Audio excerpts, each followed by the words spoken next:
ಕನ್ನಂಬಾಡಿ ಕಟ್ಟೋ ಆಸೆಯು ಮೂಡಿ ನೀಲಿ ನಕ್ಷಗಳ ತಯಾರು ಮಾಡಿ ಕನ್ನಂಬಾಡಿ ಕಟ್ಟೋ ಆಸೆಯು ಮೂಡಿ ನೀಲಿ ನಕ್ಷಗಳ ತಯಾರು ಮಾಡಿ ಅನ್ನದಾತರಿಗೆ ಆಶ್ರಯ ನೀಡಿ ಅನ್ನದಾತರಿಗೆ ಆಶ್ರಯ ನೀಡಿದ ರೈತ ಮಕ್ಕಳಿಗೆ ಪ್ರೋತ್ಸಾಹ ನೀಡಿದ ನಮ್ಮ ಟಿಪ್ಪು ಸುಲ್ತಾನ್ ವೀರ ಟಿಪ್ಪು ಸುಲ್ತಾನ್ ನಮ್ಮ ಟಿಪ್ಪು सुल्तान अस्सलाम वालेकुम। मैं सफदर खैसर। आज मानस गंगोत्री में टिप्पू सुल्तान शहीद रहमतुल्लाह के नाम से एक मंसूब एक किताब जिसे प्रोफेसर रंजराज अरस जो मशहूर हैं कलमकार हैं उनकी तरफ से आज एक किताब का रस्म इजरा हुआ है जिसमें बहुत ही मशहूर हस्तियाँ यहाँ पे आई हुई थी और मैंने देखा कि यहाँ पे हर तबके के मुसलमान हिंदू ईसाई तमाम लोग जो खिदमतमंदान हैं हज़रत टिप्पू सुल्तान शहीद रहमतुल्लाह के वो तमाम यहाँ पे हाल भरा हुआ था। ऐसे में जो यहाँ पे मौजूद शख्सियात हैं उनसे बात करके तासरात लेने की कोशिश कर रहा हूँ। वालेकुम सलाम रहमतुल्लाहि व बरकातहू। जो रस्म इजरा हुआ टिप्पू सुल्तान शहीद रहमतुल्लाह की तारीख के बारे में बताएंगे जी, आप पे क्या बोलना चाहते हैं? आज के इस पुरदौर फितौर दौर के अंदर जब एक जगह हज़रत टिप्पू सुल्तान शहीद रहमतुल्लाह अलैह के तारीख़ को किताबों से हटाने का जो है एक सिलसिला चल उठा है। जिन्होंने जो अच्छे अच्छे नेक काम किए हैं उसको छोड़कर उनकी शबिया को ख़राब करने की जो है पिछले कई सालों से कोशिश चल रही है। इसका मुँह तोड़ जवाब देने वाले मैसूर के प्रोफेसर अरसू साहब को मैं दिल की गहराइयों से मुबारकबाद पेश करता हूँ कि हज़रत टिप्पू सुल्तान शहीद रहमतुल्लाह अलैह की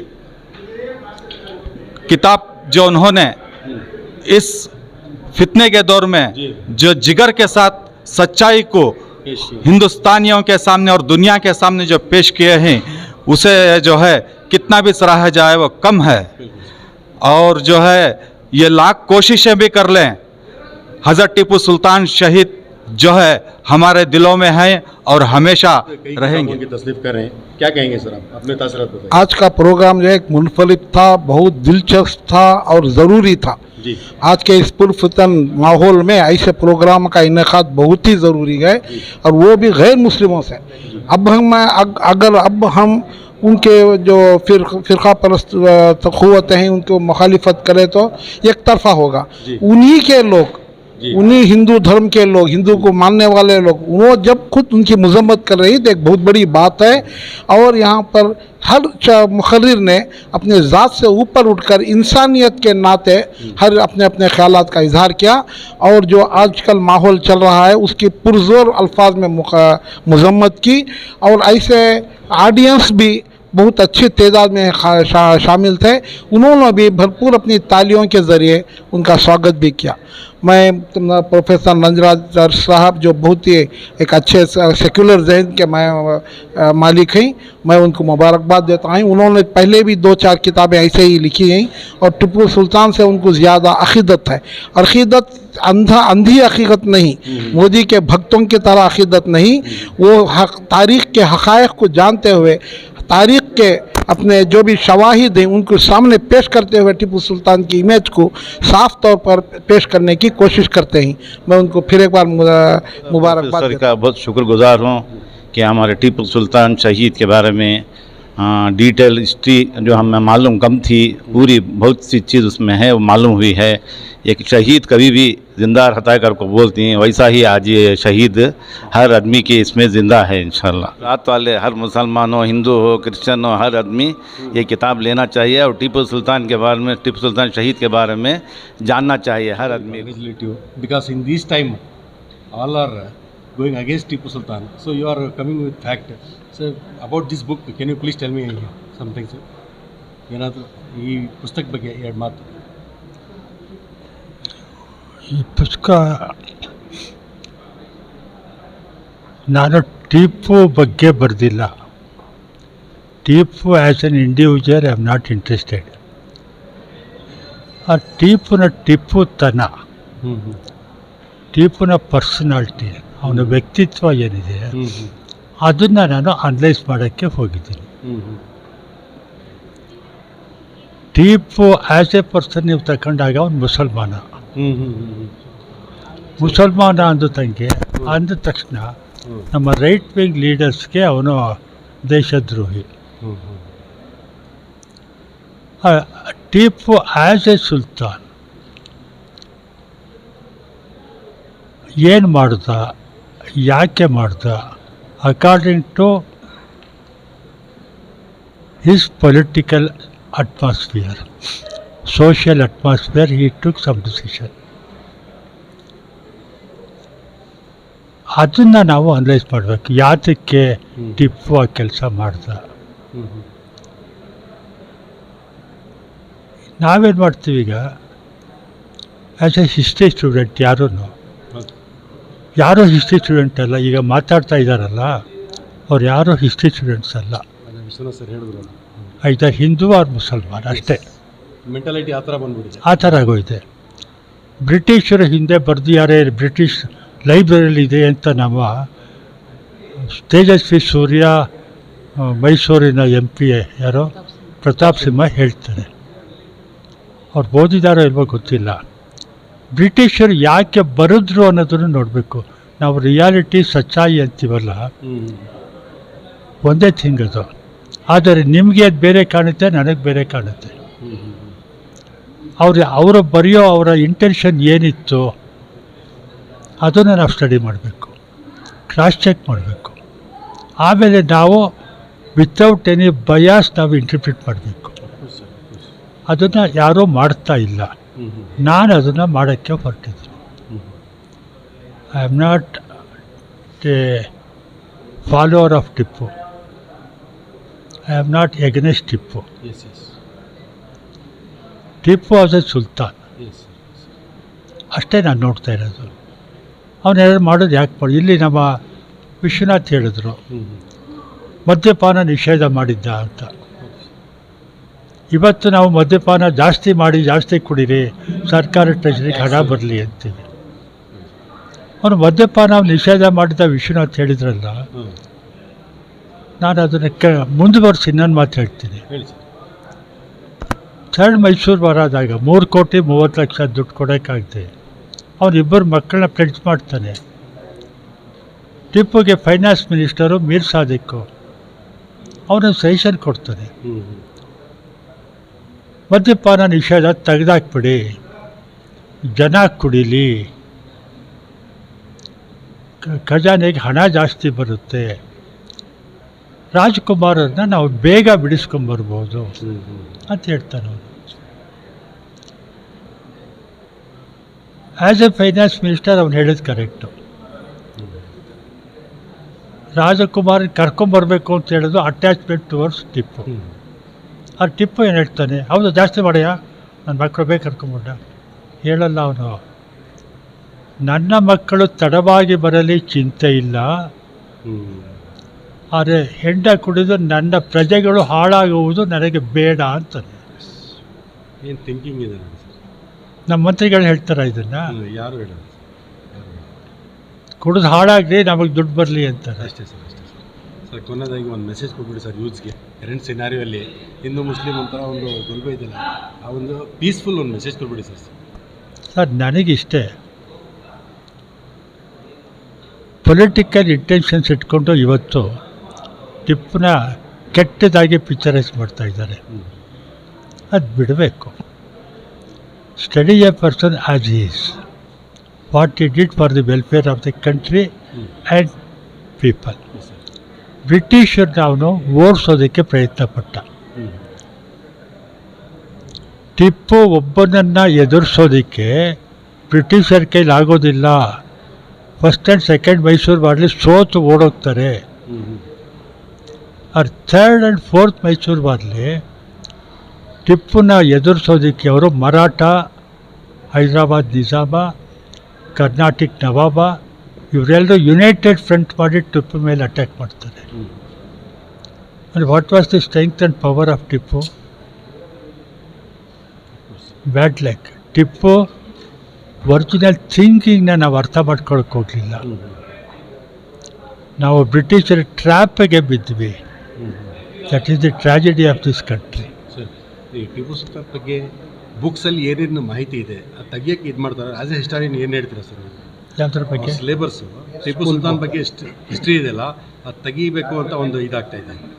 ಆ್ಯಸ್ ಎ ಹಿಸ್ಟರಿಯನ್ ನೀವು ಏನು ಸರ್ ನನಗೆ ಅಲ್ಲ, ಹಿಸ್ಟ್ರಿ ಹಾಂ ಹಿಸ್ಟ್ರಿ ಇಸ್ ಹಿಸ್ಟರಿ. ಹಾಂ ಇಫ್ ದೇ ರಿಮೂವ್ ನಮಗೆ ಬೆಳಕಬೇಕು. ಹಾಂ ಹಾಂ ಹಗಲು ರಾತ್ರಿ ಇದೆ. ರಾತ್ರಿ ಬೇಡಪ್ಪ ನಮಗೆ, ಕತ್ತಲೆ ಬೇಡ, ಬೆಳಕಬೇಕು. ರಾತ್ರಿ ಕತ್ತಲೆ ಅನ್ನೋದನ್ನ ಬಾಯ್ಕಾಟ್ ಮಾಡಿ ಜೈಲಿಗೆ ಹಾಕ್ಬಿಡಿ ಅನ್ನೋದ? ಇವರು ರಾಮನ ಹೇಳ್ತಾರಲ್ಲ, ಇವಾಗ ರಾಮಾಯಣ ತಗೊಂಡು ಹೇಳ್ತಾರೆ. ರಾವಣ ಇಲ್ಲದೆ ಹೋಗಿದ್ರೆ ರಾಮ ಎಲ್ಲಿ ಬರ್ತಾನೆ? Cut off the history of Ravana and Shurpanakhi ಅಂತಂದರೆ ರಾಮಾಯಣ ಆಗೋಲ್ಲ. ಪ್ಲಸ್ ಪಾಯಿಂಟ್ ಇರಬೇಕು, ನೆಗೆಟಿವ್ ಪಾಯಿಂಟ್ ಇರಬೇಕು. ನೆಗೆಟಿವ್ ಪಾಯಿಂಟನ್ನು ನೀವು ಪ್ರೂವ್ ಮಾಡಬೇಕು, ಅಲಿಗೇಷನ್ಸ್ ಹೊರಿಸೋದಲ್ಲ. ನನಗೇನು ಅಂದರೆ ಹಿಸ್ಟ್ರಿಯಿಂದ ಕಟ್ ಮಾಡೋಕ್ಕೆ ತಪ್ಪು ಅದು. ಈಗ ಅಪ್ ಟು 1762 ಹಿಸ್ಟ್ರಿ ಬರೆದು 1762 ಇಂದ 1782ವರೆಗೆ ಹೈದರ್ ಇರ್ತಾನೆ. 1782 ಟು 1799 May 4th ಟಿಪ್ಪು ಇದ್ದಾನೆ. ಆಯ್ತಪ್ಪ, ಅವರಿಬ್ಬರು ಕಟ್ ಮಾಡ್ತೀರಿ. 1762ವರೆಗೆ ಹಿಸ್ಟ್ರಿ ಬರೆದು ಮತ್ತೆ 1800 ಜಂಪ್ ಮಾಡ್ತೀರಾ? ಸಾಧ್ಯ ಏನಾಯ್ತು? ಗ್ಯಾಪ್ ಏನಾಯಿತು? ಅದರಲ್ಲಿ ಏನಾಯ್ತು ಕೇಳ್ತಾರ ಹಿಸ್ಟ್ರಿ ಸ್ಟೂಡೆಂಟ್ಸ್ ಕೇಳ್ತಾರೆ, ಏನಾಯ್ತು ಗ್ಯಾಪು? ಏನು ಮುಳುಗೋಗಿತ್ತ? ಅದು ಬರೀರಿ, ಮುಳುಗೋಗಿತ್ತು ಅಂತಾನೆ ಬರೀರಿ. ಅಷ್ಟೇ. ಟಿಪ್ಪು ಅವ್ರು ಕೆಟ್ಟವನು ಅಂತಾನೆ ಬರೀರಿ. ಹಿಸ್ಟ್ರಿನಲ್ಲಿ ರೆಫರೆನ್ಸ್ ಇರಬೇಕು. ಟಿಪ್ಪು ಇಂಥದ್ದು ಕೆಲಸ ಮಾಡ್ದ, ಅದು ಮಾಡ್ದ, ದೇವಸ್ಥಾನ ಏನೇನು ಹೇಳ್ತಾರೆ ಸುಳ್ಳೆಲ್ಲನ ಬರೀರಿ, ಅದನ್ನೇ ಬರೀರಿ. Let history be recorded as it is. It has to be recorded. It has to be recorded. ಪಾಲಿಟಿಕ್ಸ್ಗೋಸ್ಕರ distorting history and representing a person in a bad colour, that is wrong. आज का जो है टीपू के मान्यते सिगर सुल्तान अंधु हिंदू जैसे है पिछले 3 साल से लगातार कोशिश करके जो है, और इनकी उम्र भी देखें आज प्रोफेसर नंजराजर्स की तकरीबन 80-5 के ऊपर होकर है. एक इतनी मेहनत, एक लगन लगा को जो है ये कोशिश कर को जो है 500 पेज की बुक लिखा गया है. बहुत बड़ी बात है. और इसमें ये बुक में इनकी पूरी जितने भी हज़रत टिप्पू सुल्तान के ताल्लुक़ से जितने भी इनके खिलाफ बोला गया था और जितने भी इनके साथ नाइंसाफ़ी की बात की गई थी, सब इसकी क्लैरिटी इसमें बुक में है, हकीकत सामने आकर है. और इसका जो है आज पूरी प्रूफ के साथ देखा जाता है. ये पूरा सबांगना भर के था आज किताब के. और ऐसे दौर में जो हालात में जो देखे जा रहे हैं, मैं हर दिन एक इशू उठा रहे हैं, ऐसे टेम पर जो किताब का रिलीज़ करना ये बहुत बड़ी बात है. और अल्हम्दुलिल्लाह जैसे देखे गया कि पूरे लोग जो है इत्तेफाक हैं, मुसलमान हिंदू सब एक हैं. और हज़रत टिप्पू सुल्तान के बारे में कोई ऐसा एक उनके बारे में कोई गलत सोचने वाले नहीं थे यहाँ पर. सब खुश हुए. और विश्वनाथ सर जो MLC मौजूदा है, MLC हैं, उनकी बहुत अच्छी बात थी. आज हम चीफ गेस्ट थे यहाँ पर, उन्होंने भी इनकी भी बात बहुत अच्छी लगी आज. तो लोग बहुत खुश हुए हैं इस किताब का. ये किताब की कीमत है 600 रुपये. आज लेने में यह 500 रुपीज़ के हैं. तो मैं सबसे भी गुजारिश करता हूँ कि एक बुक खरीदे. और इसमें जो है ये हर सपना बुक्स में भी मिलेगा, जितने भी बुक सेंटर्स में मिलेंगे. अगर किसी चाहिए तो मैं भी लगा को देने की कोशिश आप रेफरेंस ज़रूर से ज़रूर.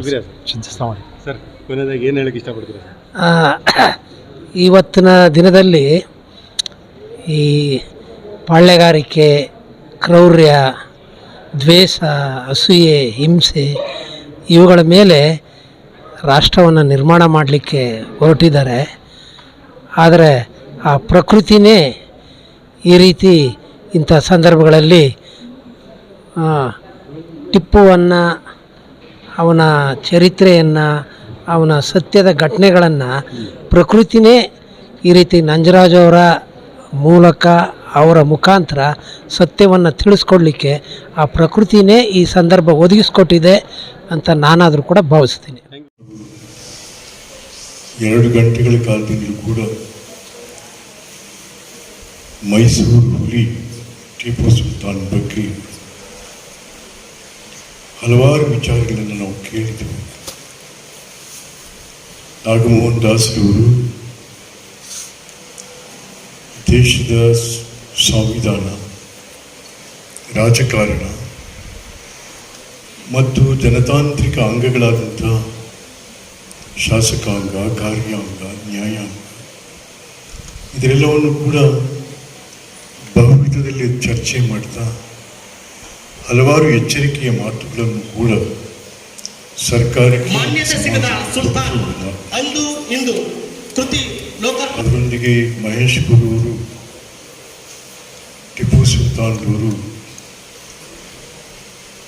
ಟಿಪ್ಪು ಮಾನ್ಯತೆ ಸಿಗದ ಸುಲ್ತಾನ್ 500 ಪುಟಗಳಿಗೂ ಮೀರಿದಂಥ ಪುಸ್ತಕವನ್ನು ಸುದೀರ್ಘವಾಗಿ ಅಧ್ಯಯನ ಮಾಡಿ ಮಾತನಾಡಿದರು.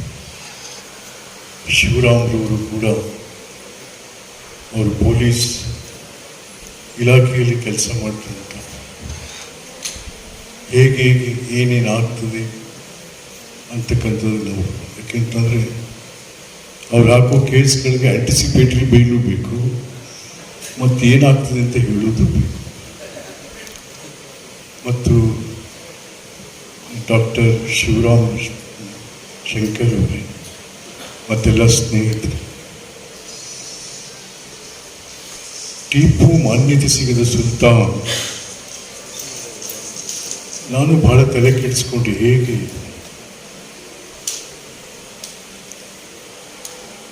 ಪ್ರೊಫೆಸರ್ ಸುಮಾರು 40 ನಿಮಿಷಗಳ ಮಾತಾಡಿ ಕೊನೆಯಲ್ಲಿ ಅದಕ್ಕೆ ಉತ್ತರ ಹೇಳ್ತಾವ ಹೇಗೆ ಅಂತ. ಟಿಪ್ಪು ಸುಲ್ತಾನನಿಗೆ ಮಾನ್ಯತೆ ಸಿಗಲಿಲ್ಲ ಅಂತಕ್ಕಂಥ ಪುಸ್ತಕ ಪಿ ವಿ ನಂಜರಾಜರವರು ಅದ್ಯಾವ ದೃಷ್ಟಿಕೋನ ಇಟ್ಟು ಬರೆದ್ರೆ ನನಗೂ ಅರ್ಥ ಆಗ್ತಾ ಇಲ್ಲ. ಯಾಕೆಂದರೆ ಕೃತಿಕಾರರನ್ನ ಪ್ರಶ್ನೆ ಮಾಡಬಾರ್ದು ಅಂತ ಹೇಳ್ತಾರೆ. ನಾನು 8-9 ಪುಸ್ತಕ ಬರೆದಿದ್ದೀನಿ. ನಾವೆಲ್ಲ ಕೃತಿಕಾರರು, ಸಾಹಿತಿಗಳಲ್ಲ. ಸಾಹಿತಿಯೇ ಬೇರೆ. ಆದರೆ ಟಿಪ್ಪು ಸುಲ್ತಾನ್ ಜಗತ್ತಿನ ಮಾನ್ಯತೆಗೆ ಒಳಗಾದ ಚಕ್ರವರ್ತಿ. ಅಂತ ಟಿಪ್ಪುಗೆ ಮಾನ್ಯತೆ ಸಿಗದ ಸುಲ್ತಾನ್ ಹೇಗೆ ಹೇಗೆ? ಇದು ಸೂರ್ಯನಿಗೆ ಪ್ರಕಾಶವಾದಂಥ, ಸೂರ್ಯನ ಪ್ರಕಾಶಕ್ಕೆ ಪರದೆ ಎಳೆಯೋದಾ ಅನ್ನೋದಕ್ಕೆ ಎಳೆಯಕ್ಕಾಗಲ್ಲ. ಅದಕ್ಕೆ ಸೂರ್ಯನ ಪ್ರಕಾಶಕ್ಕೆ ಯಾರು ಪರದೆ ಎಳೆಯಲಿಕ್ಕಾಗುತ್ತೆ? Never never. ಹಾಗಾಗಿ ಇವತ್ತು ಟಿಪ್ಪು ಸುಲ್ತಾನ್ರನ್ನ ಯಾವ ಕಣ್ಣುಗಳಿಂದ ನೋಡಬೇಕು? ತಿರಂಗ, ನಮ್ಮ ರಾಷ್ಟ್ರ ಭಾರತದ ಬಾವುಟ, ಕೇಸರಿ, ಹಸಿರು, ಮಧ್ಯದಲ್ಲಿ ಬಣ್ಣ. ಕೇಸರಿಯನ್ನು ಒಂದು ಧರ್ಮದವ್ರು ಕಿತ್ಕೊಂಡ್ಬಿಟ್ಟಿದ್ದಾರೆ, ಹಸಿರನ್ನು ಕೂಡ ಒಂದು ಧರ್ಮದವ್ರು ಕಿತ್ಕೊಂಡ್ಬಿಟ್ಟಿದ್ದಾರೆ. ಉಳಿದಿರುವುದು ಬಿಳಿ, ಶುದ್ಧ ಶ್ವೇತ. ಆ ಶುದ್ಧ ಶ್ವೇತ ಬಿಳಿಯ ಕಣ್ಣುಗಳಿಂದ ಟಿಪ್ಪು ಸುಲ್ತಾನನನ್ನು ನೋಡಬೇಕು. ಯಾವುದೇ ಕಾಮಾಲೆಯ ಕಣ್ಣುಗಳಿಂದ, ಮತಾಂಧತೆಯ ಕಣ್ಣುಗಳಿಂದ ನೋಡಬಾರದು. ಟಿಪ್ಪು, ನಾನು ಭಾರತೀಯ ಜನತಾ ಪಾರ್ಟಿ ಸೇರಿ ಕರ್ನಾಟಕ ರಾಜ್ಯದ ಹಲವಾರು ರಾಜಕೀಯ ತಿರುವುಗಳಲ್ಲಿ ನಾನು ನಾಮನಿರ್ದೇಶಿತ ವಿಧಾನ ಪರಿಷತ್ ಸದಸ್ಯನಾಗಿ ಪ್ರತಿಜ್ಞಾವಿಧಿ ಸ್ವೀಕಾರ ಮಾಡಿ ಈಚೆ ಬಂದೆ. ಆವಾಗ ಟಿಪ್ಪುನ ಬಗ್ಗೆ ಏನೆಲ್ಲ ನಡೀತಾ ಇತ್ತು ಮಾತು. ನಾನು ಹೊರಗೆ ಬಂದ ತಕ್ಷಣ ಮಾಧ್ಯಮದವರು ಕೇಳಿ, ನೀವು BJP MLC ಆಗಿದ್ದೀರಾ, ಟಿಪ್ಪುವಿನ ಬಗ್ಗೆ ಏನನ್ಸುತ್ತೆ ಹೇಳ್ಬೇಕಲ್ಲ. ಹೇಳಿ, ಟಿಪ್ಪು ನಾಡಿನ ಮಣ್ಣಿನ ಮಗ, ಯೋಧ, ಜಗತ್ತು ಮಾನ್ಯತೆ ಕೊಟ್ಟಂತಹ ಧೀರ, ಮೈಸೂರು ಹುಲಿ ಟಿಪ್ಪು. ಇನ್ನೇನಾದ್ರು ಇದ್ರೆ ನೀವೇ ಬರ್ಕೊಂಡ್ಬಿಡಿ. ಈ ರಾಜ್ಯದ, ಈ ದೇಶದ ಅನೇಕ ಜನ ಮಹನೀಯರು ನ್ಯಾಯಾಂಗದ ಬಗ್ಗೆ ಒಂದು ಕ್ರಿಟಿಸಿಸಮ್ ಇದೆ. ಅವರು ನಿಮ್ಮ ಕೆಲಸ ನೀವು ಮಾಡಲ್ಲ, ಶಾಸಕಾಂಗದ ಮೇಲೆ ಒತ್ತುವರಿ ಮಾಡ್ತೀರಾ, ಕಾರ್ಯಾಂಗದ ಮೇಲೆ ಒತ್ತುವರಿ ಮಾಡ್ತೀರಾ, ನಿಮ್ದು ಸ್ವಲ್ಪ ಜಾಸ್ತಿ ಆಯ್ತು ಅತಿರೇಕತೆ. ಎನ್ಕ್ರೋಚಿಂಗ್ ಜ್ಯೂರಿಸ್ಟಿಕ್ಷನ್, ಕ್ರೀಪಿಂಗ್ ಜ್ಯೂರಿಸ್ಟಿಕ್ಷನ್ ಅಂತ ನಾವು ಕರೀತೀವಿ. ನಾನು ಅಂಥ ಅಪವಾದನ ತಗೊಳ್ಳೋಕೆ ರೆಡಿ ಇಲ್ಲ. ಪುಸ್ತಕಗಳನ್ನ ಕುರಿತು ಮಾತಾಡೋದಕ್ಕೆ ಪ್ರೊಫೆಸರ್ ಗುರು ಅವರಿದ್ದಾರೆ. ನಾನೇನಾದ್ರೂ ಅದ್ರ ಬಗ್ಗೆ ಮಾತಾಡಿದ್ರೆ ನಮ್ಮ ಏರಿಯಾಗ ನೀವು ಯಾಕ್ರಿ ಕೈ ಹಾಕಿದ್ರಿ ಅಂತ. ಅತಿಕ್ರಮಣ ಪ್ರವೇಶ. ಅದೇ ರೀತಿ ವಿಶ್ವನಾಥ್ ಅವರು, ಶಿವರಾಮ್ ಅವರು ಎಲ್ಲರೂ ಇದನ್ನೇ ಮಾತಾಡ. ಹಾಗಾಗಿ ನಾನು ಇಡೀ ಪುಸ್ತಕ ಓದಿದ್ದೀನಿ. ಪುಸ್ತಕ ಚೆನ್ನಾಗಿ ಮೂಡಿ ಬಂದಿದೆ. ಅದಕ್ಕಿಂತ ನಾನು ಜಾಸ್ತಿ ಮಾತಾಡಿದ್ರೆ ಅವರು ನನ್ನ ತಕರಾರು. ಆದರೆ ಈ ಸಂದರ್ಭದಲ್ಲಿ ಒಂದು 2-3 ವಿಚಾರಗಳನ್ನು ನಿಮಗೆ ಹೇಳಬೇಕು.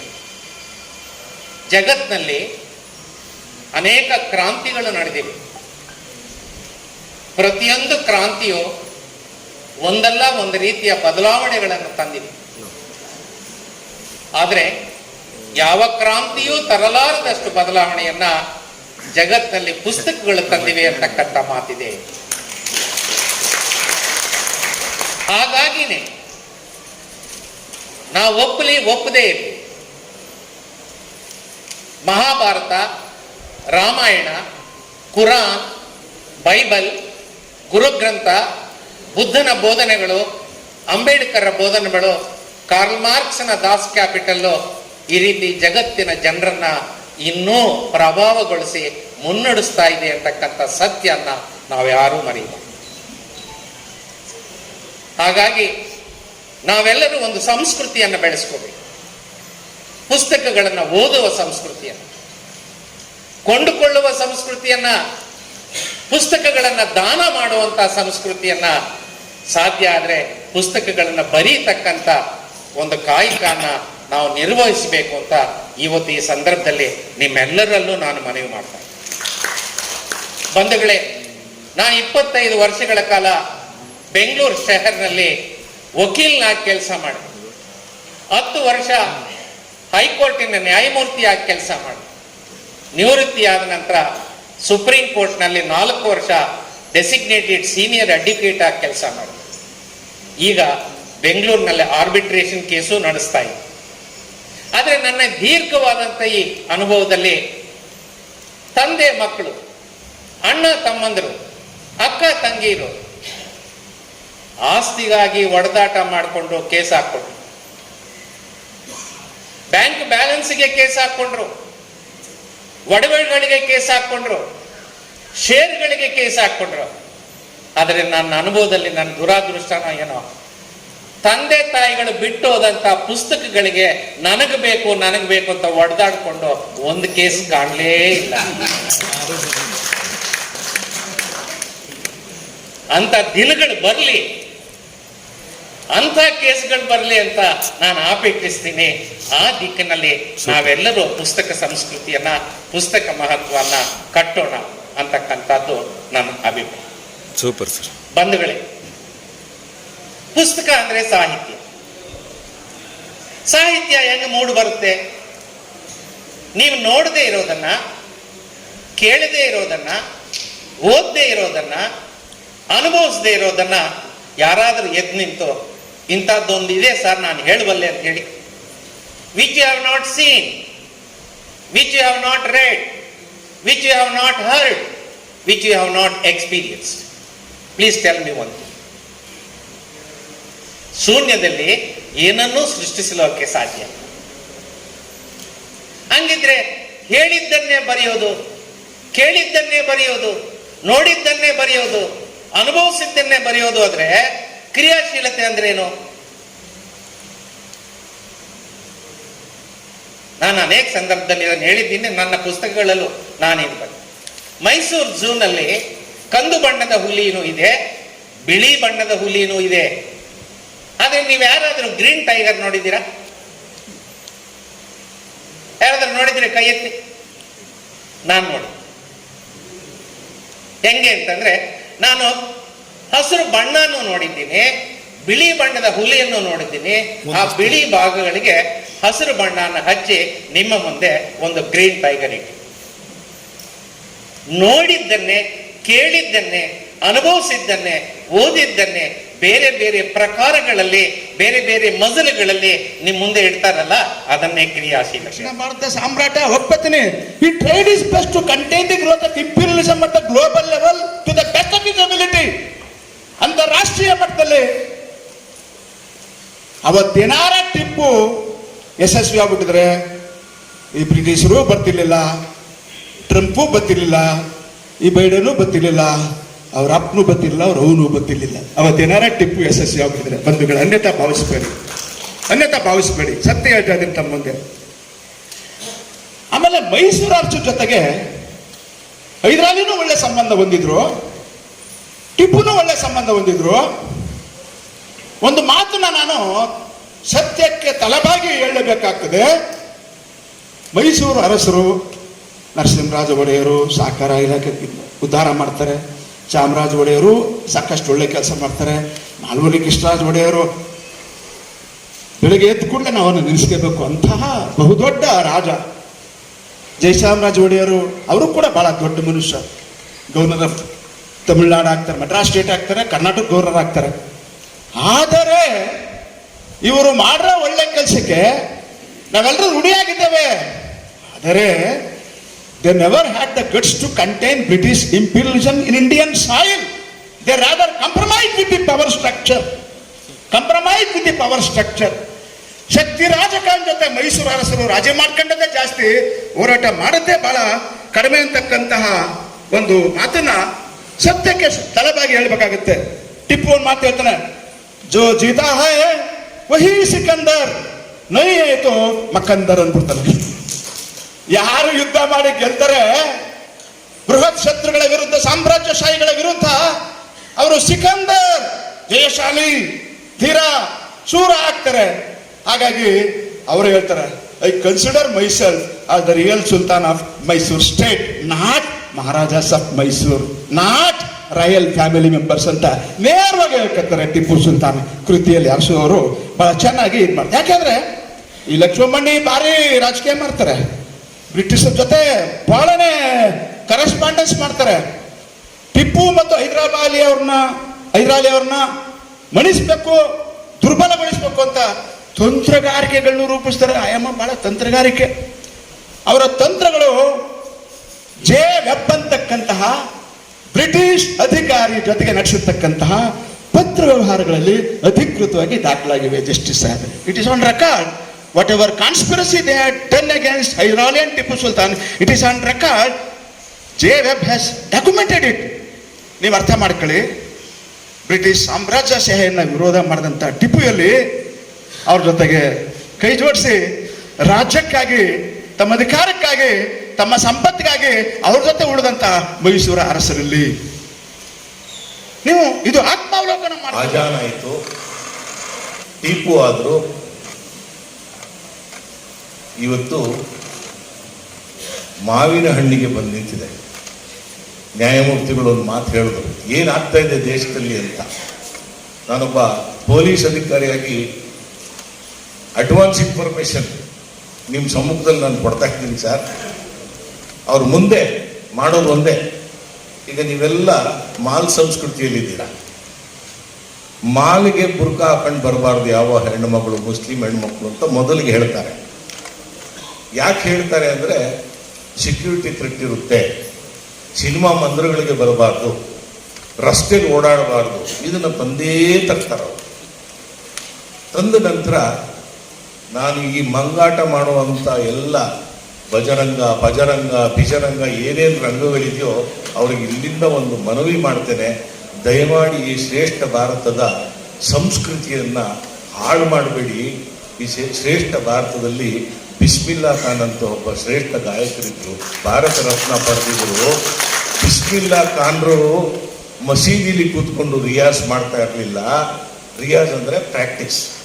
ಮಸೀದಿಲಿ ಕೂತ್ಕೊಂಡು ಬೆಳಗಿನ ಜಾವ 4 ಗಂಟೆಗೆ ಎದ್ದು ಮಸೀದಿಲಿ ಕೂತ್ಕೊಂಡು ರಿಯಾಜ್ ಮಾಡ್ತಾ ಇರಲಿಲ್ಲ.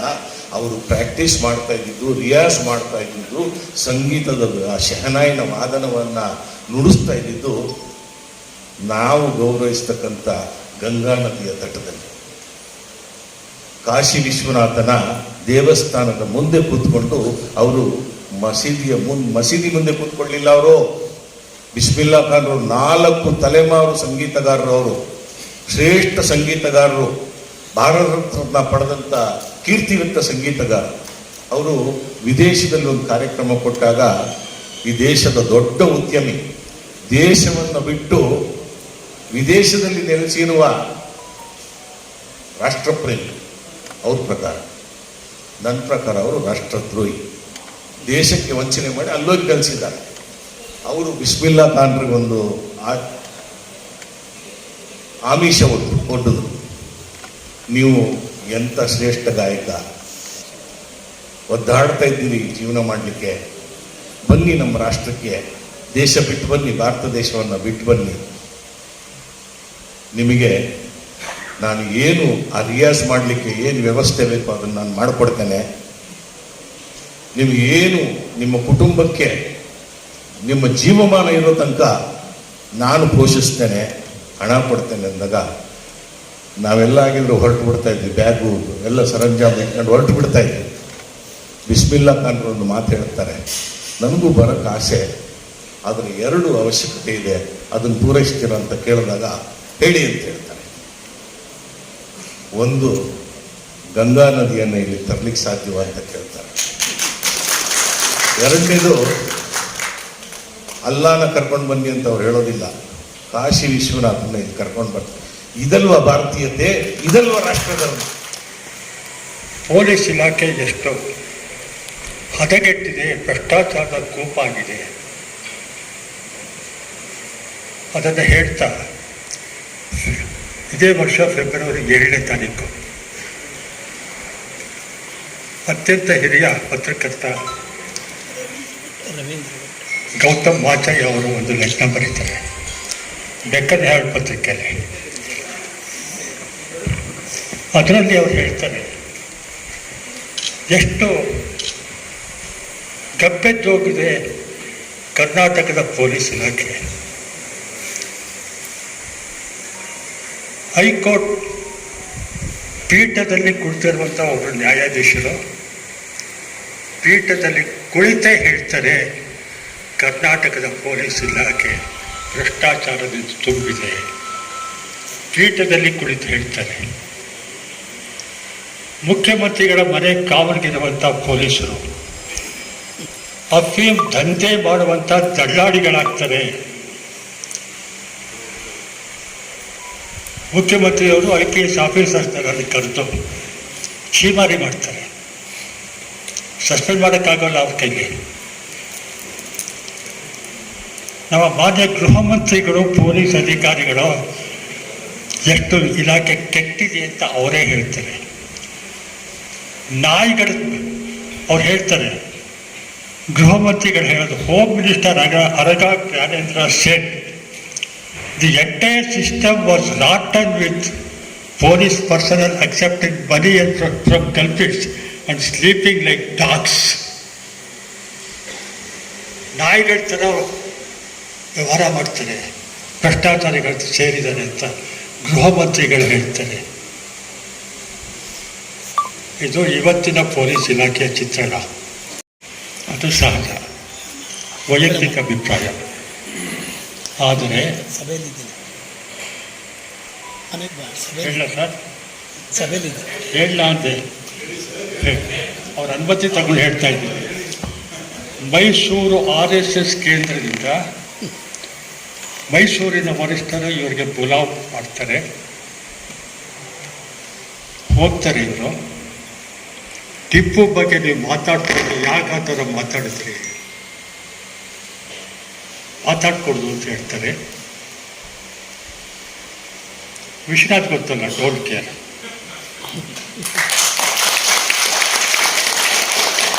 ಸತ್ಯವನ್ನು ಹೇಳುವುದರಲ್ಲಿ ಯಾವುದೇ ಮುಚ್ಚು ಬರೆಯದೆ ಎದೆಗೆ ಒತ್ತಂಗೆ ಸತ್ಯ ಹೇಳುವುದರಲ್ಲಿ ವಿಶ್ವನಾಥ ಸಿದ್ಧಾಂತರು. ಬರಬೇಕು ಅಂದರೆ ಬಂದಿದ್ದಾರೆ. ಇದನ್ನು ಹೇಳಬೇಕಾಯ್ತು ನಾನು. RSS ಡಿಕ್ಟೇಟರ್ಶಿಪ್ ಇದ್ದರೂ ಅದನ್ನು ಧಿಕ್ಕರಿಸಿ ಬಂದ ವ್ಯಕ್ತಿ. ಅದಕ್ಕೆ ಅವರಿಗೆ ವೈಯಕ್ತಿಕವಾಗಿ ನಾನು ಸ್ವಾಗತ ಅಂತ ಹೇಳ್ತೀನಿ.